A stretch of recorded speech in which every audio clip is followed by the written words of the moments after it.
Salut à tous et bienvenue. 2026. Regardez bien cette année car dans les livres d'histoire de l'automobile, elle marquera peut-être le point de non-retour. Si vous suivez l'actualité, vous avez vu les gros titres, l'effondrement de Porsche, mais ce qu'on ne vous dit pas, ou du moins pas assez fort, c'est que l'histoire qu'on nous vend, celle d'une simple transition difficile vers l'électrique, est fausse. Ce qui se passe à Stuttgart n'est pas une transition, c'est une amputation.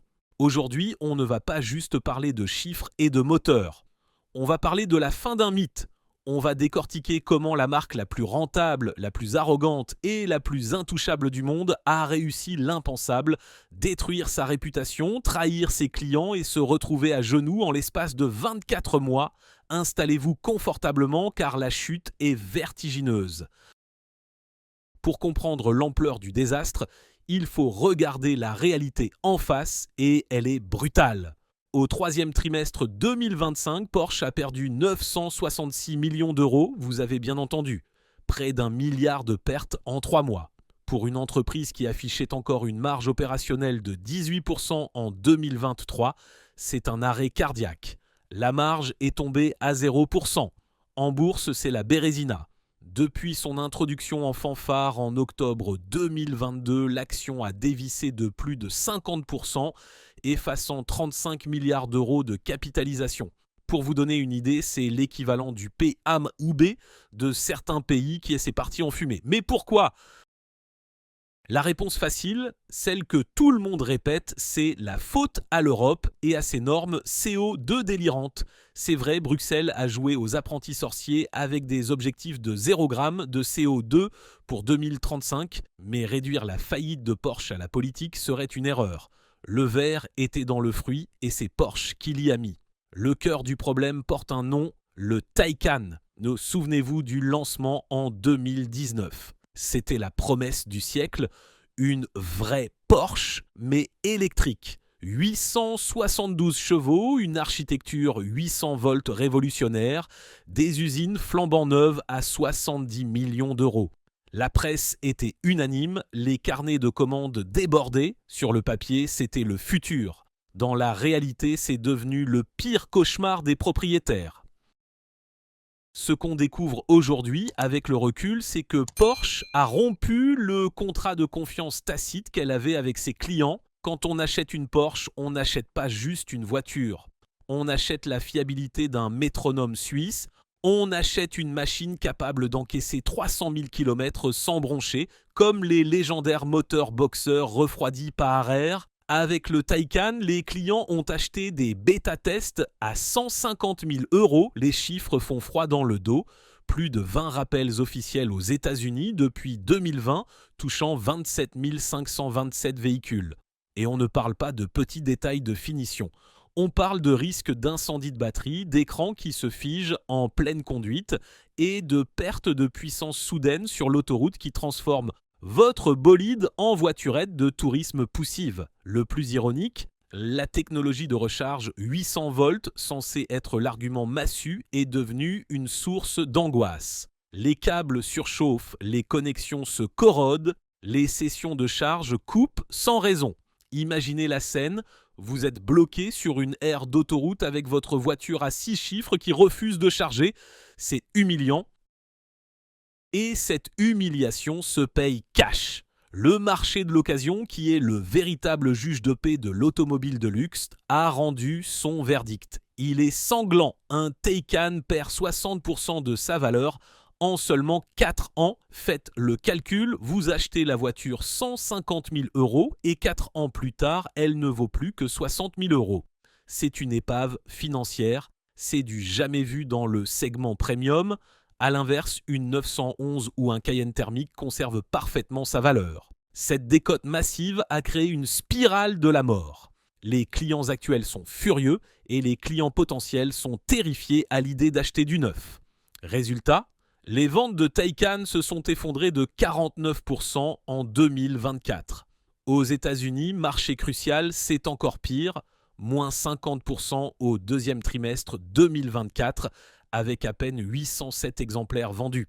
Porsche a tenté de réagir en lançant le Macan électrique, c'était censé être le sauveur, le volume, mais là encore la catastrophe industrielle a frappé. Le véhicule est sorti avec 18 mois de retard à cause des bugs logiciels majeurs de la division Cariad de Volkswagen, et même avec ce retard, le produit n'était pas fini. Dès les premières livraisons, c'est la douche froide, freinage d'urgence défaillant dans 15% des cas, batterie 12 volts qui lâche et immobilise le véhicule. Certains clients se retrouvent avec des véhicules neufs bloqués 3 semaines en concession juste pour du calibrage. Pour une marque qui a bâti sa légende sur l'excellence, c'est un naufrage. Ce fiasco technologique a forcé Porsche à prendre une décision radicale en septembre 2025. L'abandon officiel de l'objectif 80% électrique pour 2030. Mais faire demi-tour avec un paquebot industriel, ça coûte cher, très cher. L'addition s'élève à 3,1 milliards d'euros de charges exceptionnelles. Ils ont dû licencier brutalement 70% des effectifs de Cellforce, leur co-entreprise de batterie. L'usine de Tübingen, qui a coûté 60 millions d'euros en 2022, reste là largement inutilisée. C'est un gâchis d'argent monumental, un investissement parti en fumée, et malheureusement, ce sont les employés qui perdent l'addition. Porsche a annoncé la suppression de 3900 postes d'ici 2029, soit 10% de ses effectifs allemands. L'usine historique de Zuffenhausen tourne au ralenti, les équipes ont été réduites de 15%. C'est une saignée sociale inédite dans l'histoire du constructeur. Mais le coup de grâce ne vient peut-être même pas de l'intérieur, il vient de l'extérieur et plus précisément de Chine. La concurrence là-bas est devenue féroce et, disons-le, déloyale. Des constructeurs subventionnés comme BYD proposent des véhicules aux performances comparables pour 40 à 60% moins chers que les modèles allemands défaillants. Et comme si cela ne suffisait pas, l'Europe s'est tiré une balle dans le pied avec la faillite retentissante de Northvolt en mars 2025. Northvolt, c'était le grand espoir de l'indépendance européenne pour les batteries. Ils se sont effondrés avec 7,33 milliards d'euros de dettes pour seulement 30 millions de réserves. Conséquence pour Porsche, ils se retrouvent privés de leurs fournisseurs stratégiques européens et sont obligés de retourner vers les géants asiatiques CATL ou LG. La stratégie européenne d'autonomie est morte et Porsche en est la victime. Alors, que fait Porsche aujourd'hui pour survivre ? Ils font ce qu'ils auraient probablement dû faire dès le début. Ils reviennent aux fondamentaux. C'est le grand retour du thermique, c'est un aveu d'échec cuisant, mais c'est leur seule bouée de sauvetage. Porsche a officiellement annoncé que les moteurs V8 et V6 seront maintenus bien dans les années 2030. Ils investissent même pour adapter le légendaire V8 biturbo aux normes Euro 7. Regardez la différence. Un Cayenne V8 de 2020 avec ses 550 chevaux, ne tombe jamais en panne, ne perd pas son autonomie en hiver et conserve une fiabilité exemplaire après 200 000 km. C'est ça que les clients s'autovolent, mais ce retour en arrière est un cauchemar logistique. Prenez le futur grand SUV, le K1. Il était conçu comme une plateforme électrique pure. Maintenant, Porsche doit le modifier pour y faire rentrer des moteurs thermiques et hybrides. Cela veut dire gérer deux plateformes en parallèle, une électrique pour faire plaisir aux quotas européens et une thermique pour répondre à la demande réelle des clients. C'est une complexité qui multiplie les coûts de développement. Même les projets 718 électriques, les futurs Boxster et Cayman sont reportés à 2027 minimum et vont finalement retrouver des versions thermiques. C'est un bricolage industriel coûteux pour sauver les meubles. La situation est tellement critique que l'avenir de Porsche en tant qu'entité dominante est menacé. Le démantèlement de l'empire industriel s'accélère sous la pression des créanciers. Les vautours tournent déjà autour de la carcasse. Toyota manifeste un intérêt particulier pour les technologies d'optimisation thermique de Porsche. Plus inquiétant encore, le chinois Geely lorgne ouvertement sur les usines allemandes historiques pour leurs futurs modèles destinés à l'Europe. Voir une usine historique Porsche produire des voitures chinoises, ce serait le symbole ultime de la déchéance industrielle.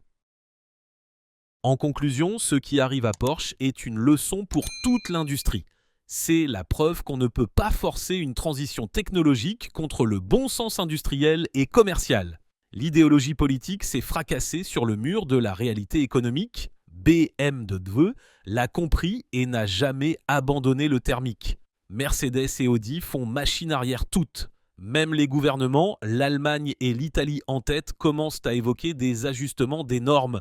Mais pour Porsche, le mal est fait. La marque peut-elle se relever ? Peut-être si elle se reconnecte à son savoir-faire mécanique légendaire. Leurs derniers moteurs V8 biturbo sont des bijoux capables de consommer moins de 12 litres aux 100 km malgré 600 chevaux. Mais il faudra des années pour effacer l'ardoise du Taycan et regagner la confiance perdue. Dites-moi ce que vous en pensez dans les commentaires. Est-ce que Porsche est victime de Bruxelles ou victime de sa propre arrogance ? Et surtout, achèteriez-vous une Porsche électrique d'occasion aujourd'hui, même à moins 60%? Merci de m'avoir écouté et à très bientôt pour une nouvelle analyse.